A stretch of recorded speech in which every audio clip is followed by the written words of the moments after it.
Oke Sobat Infos, ketemu lagi di Bitalk Pajama Infos, bicara apa saja. Kali ini kita akan melanjutkan pembicaraan kita dengan narasumber kita yang tentunya kece-kece. Oke, Mas Effendi, kita melanjutkan pembicaraan tadi yang sempat terpotong karena iklan tadi ya. Nah, mengenai tempat lokasi syuting, katanya lebih banyak di dalam ya. Itu mungkin ada kendalanya atau nyewa atau gimana, atau tempat Masnya sendiri? Enggak, kita sewa lokasi yang sesuai dengan, yang mirip lah dengan naskah gitu kan, yang sesuai kebutuhan naskah. Karena itu kebetulan crime scene, jadi harus mirip-mirip dengan seperti yang saya gambarkan dalam naskah. Jadi harus nyari-nyari juga, lumayan susah nyari lokasi itu. Selain itu mungkin ada kendala dalam menentukan scene pembunuhan tersebut? Kalau kendalanya sih karena lokasinya aja sih yang agak susah. Kadang ada beberapa yang kita mau tapi ada yang nempatin gitu kan. Tidak, atau mungkin harganya yang tidak masuk dan lain-lain lah. Jadi tapi alhamdulillah akhirnya ketemu lokasi yang cocok. Oke. Menurut kalian sendiri kan ini terinspirasi dari drama-drama Korea yang dulu rame-rame gitu kan? Bukan Korea, Hollywood. Oh, Hollywood. Oke. Nah, film Hollywood apa yang menginspirasi Pian? Kalau ya itu kalau serial detektifnya banyak. Kalau suka nonton di TV kabel tuh biasanya ada CSI, Crime Scene Investigation. Terus kalau suka nonton, mungkin sekarang ada di OTT ada Sherlock.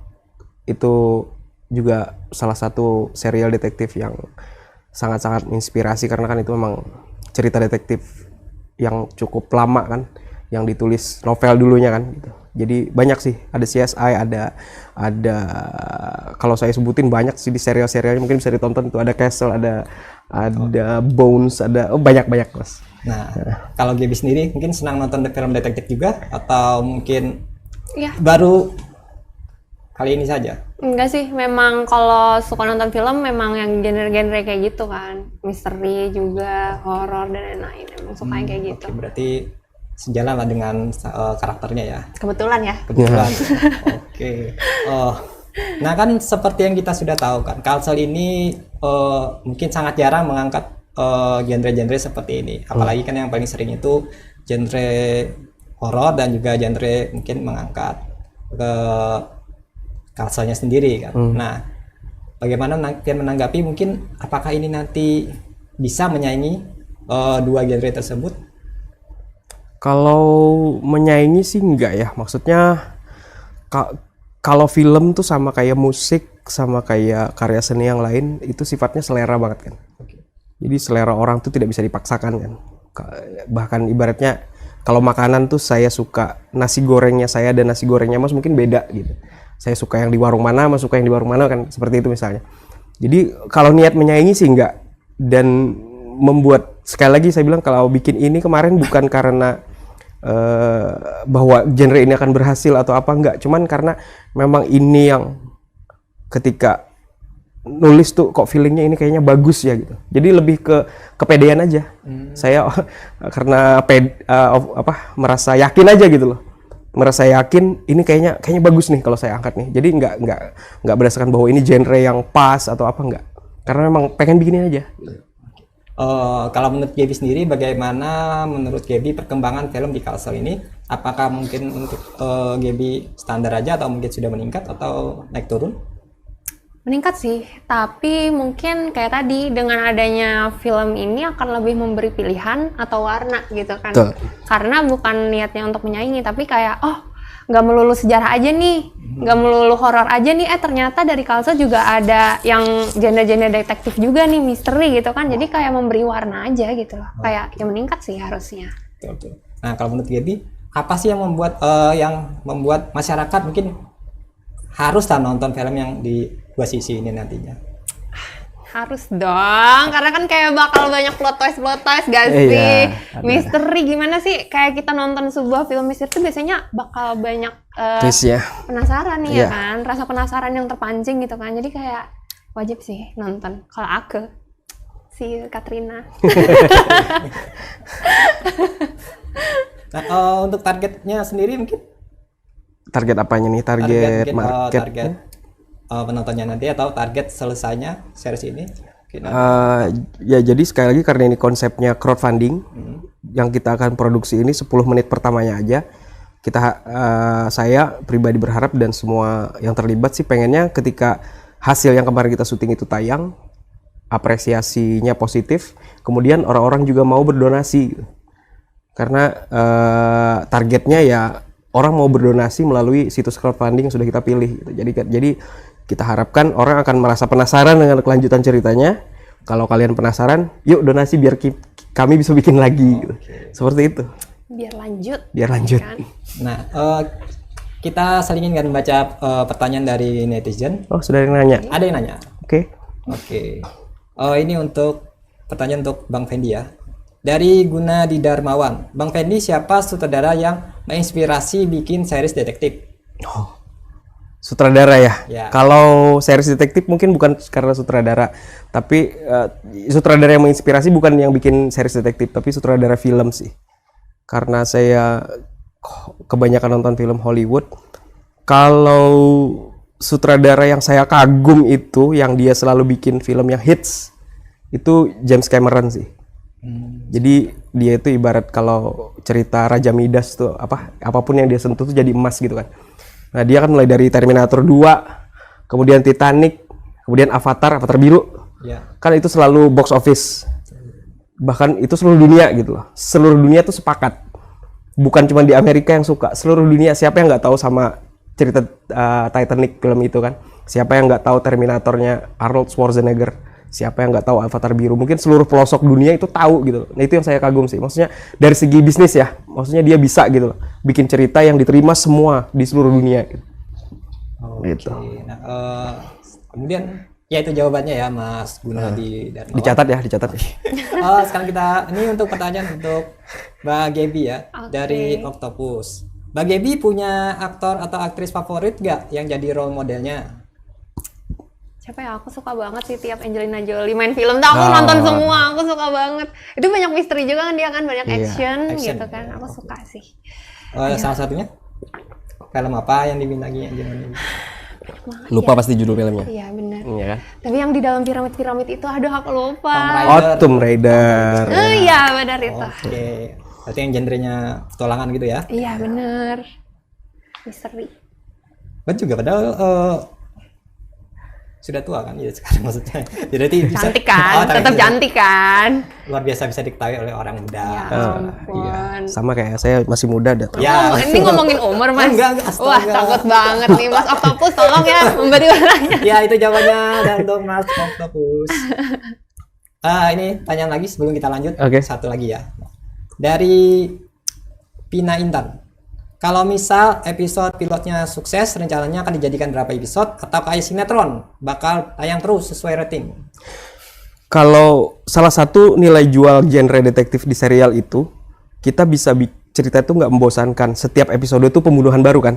Episode ini pembunuhan apa, episode 2. Jadi kalau berkaca ke serial-serial di Hollywood yang sudah tayang itu bisa sampai 12 tahun, 15 tahun masih tayang. Karena ceritanya itu nggak membosankan. Gambaran paling gampangnya Detektif Conan, komiknya sampai sekarang nggak tamat-tamat kan? Ya. Karena cerita pembunuhan tuh nggak habis-habis gitu. Kita bisa selalu stretch sepanjang-panjangnya yang kita mau. Jadi kalau saya sih pengennya selama mungkin, selama masih bernapas, selama masih sehat, bikin terus. Mungkin ada hiatusnya mungkin. Iya, kalau bisa nggak ada hiatus-hiatus ya. Hajar terus semuanya. Ayo. Tinggal penyesuaian karakter mungkin, kalau karakternya sudah mulai menua, mungkin berganti ayo mungkin tinggal seperti itu. Cuman kalau saya sih berharap sebanyak mungkin seasonnya bisa 10 sampai 12 mungkin seasonnya. Oke. Ada satu lagi. Boleh. Oke, 10 lagi nggak apa-apa. Oke. Dari Mas Rida, proses seleksi pemerannya seperti apa sih dan bagaimana? Oke, ini pertanyaan bagus nih. Ini ada hubungannya dengan komunitas film di Banjarmasin ya, di Kalimantan Selatan. Sekarang di Kalsel tuh sudah ada talent agency, namanya Has Talent. Jadi semua yang nyariin calon aktornya itu dari agensi. Jadi saya tinggal kasih seperti apa yang saya mau, mulai dari karakter, mulai dari looks, bentuk mata, dan lain-lain itu sampai segitu detailnya mereka minta. tinggi.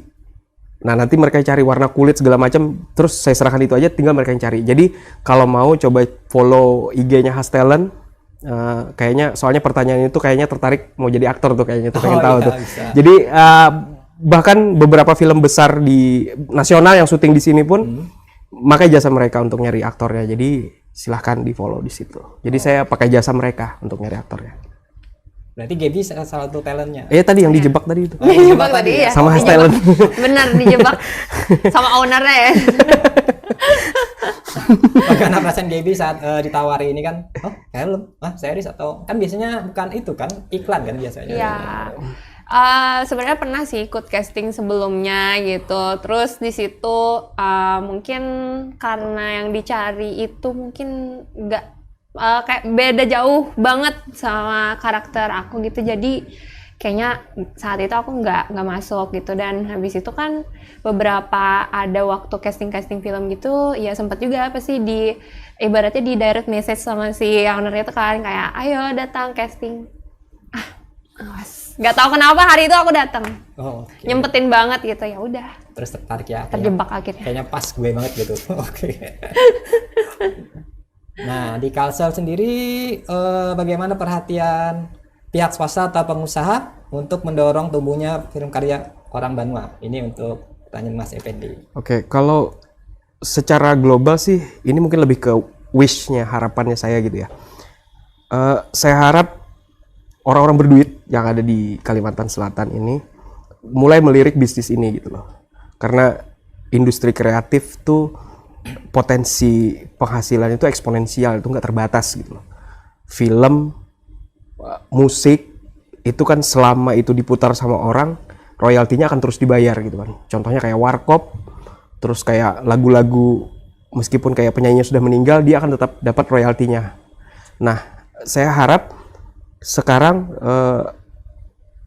pihak swasta, pengusaha, individu ataupun organisasi itu mulai melirik ke bisnis ini, karena di industri kreatif itu justru bakal menyerap banyak tenaga kerja daripada industri-industri lainnya gitu loh. Karena di sini tidak meminta spesifikasi pendidikan tertentu, bukan saya bilang pendidikan itu gak penting ya. Cuman di sini yang dicari orang-orang yang memang work ethicnya bagus, attitude-nya bagus kalau untuk jadi kru film ya. Kemudian juga untuk jadi aktor ya kamu harus punya bakat yang itu nggak ada istilah orang dalam kalau di film ini. Semuanya fair and square gitu. Hasil filmnya pun juga kita tidak bisa memaksa orang untuk menonton, kita tidak bisa menyogok orang untuk menonton. Hasilnya itu pun sangat objektif meskipun selera itu subjektif ya. Jadi menurut saya industri kreatif tuh harus mulai dilirik gitu. Karena di industri ini kita tidak mengeksploitasi alam, kita tidak bersinggungan dengan apapun, kita bisa membahas metode isu-isu apapun tanpa ada konflik of interest gitu kan. Kemudian juga industri kreatif itu yang bisa bikin sebuah negara, kalau saya bilang ya, bikin sebuah negara tuh lebih maju gitu. Betul. Jadi kalau kita berkaca secara global, bagaimana Jepang melalui pop culture-nya, melalui komiknya, melalui band-bandnya, mereka mendunia gitu kan. Bagaimana Korea dari K-dramanya, dari girl band dan boy bandnya, orang-orang jadi sekarang makan makanan Korea, berdandan ala mereka gitu kan. Nah menurut saya di industri justru, dan menurut saya itu gara-gara industri kreatif mereka yang benar-benar disokong dan didukung gitu loh. Jadi menurut saya, harapan saya di sini semoga banyak yang menonton, yang mungkin orang-orang yang punya akses ke pengusaha-pengusaha tersebut ataupun organisasi tersebut tergerak gitu, bahwa di Kalimantan Selatan sekarang sudah tumbuh komunitas film yang bagus, yang menurut saya layak diberi ruang, layak dikasih kesempatan. Oke, nah sekarang saya minta komentar Mas sedikit mengenai ada beberapa film komersial yang didanai oleh pemerintah atau pihak swasta yang ternyata justru tidak sesuai ekspektasi. Nah itu menurut Mas sebagai kenapa dan seharusnya bagaimana itu? Ekspektasi ini maksudnya jumlah penonton? Ya itu jumlah penonton. Jadi kalau film tuh memang kalau saya bilang ya itu kan tebak-tebak buah manggis ya ketika bikin film tuh, nggak seperti bikin usaha makanan. Ya. Kita sudah bisa memprediksi nih orang di sini suka makanan apa. kayak sekarang nih, mungkin sekarang trennya lagi horor nih. Ya. Tapi bisa jadi kita bikin dengan genre yang sama, horor belum tentu lakunya sama gitu. Nah sama mungkin film yang mungkin kemarin dibikin, mungkin juga tujuannya bisa jadi juga ada beberapa film itu yang kan tujuannya nggak komersil memang. Bisa jadi kemarin yang dibikin sama pemerintah tuh tujuannya memang lebih ke mengkampanyekan budaya-budaya lokal, memperkenalkan sejarah mungkin. Jadi mungkin tujuannya untuk sebagai film edukasi yang mungkin memang sasarannya bukan komersil.